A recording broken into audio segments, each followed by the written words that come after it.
In this video, I'm going to show you how to set up Trae AI. Now, the first thing you want to do, you want to go to Trae.ai, which is their website, and on here, you want to hit the download Trae button or the download button up top over here. Now, you can hit any of these, and then this will download to your computer, which is the Trae setup. Now, just open this up. And then the first thing you'll see is this basically setup over here. Then you want to first read their terms of service and privacy policy. And after you do, if you agree with the agreement and if you accept it, click on I accept the agreement and click on next.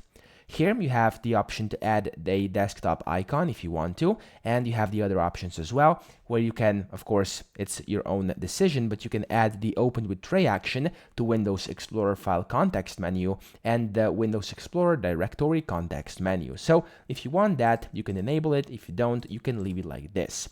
And then, of course, you can register Trae as an editor for supported file types if you want to as well. So if you'd like to have it, enable this, and then you're good to go.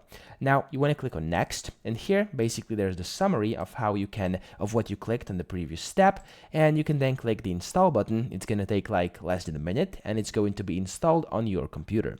After that is installed, I'm going to close this because I already have it.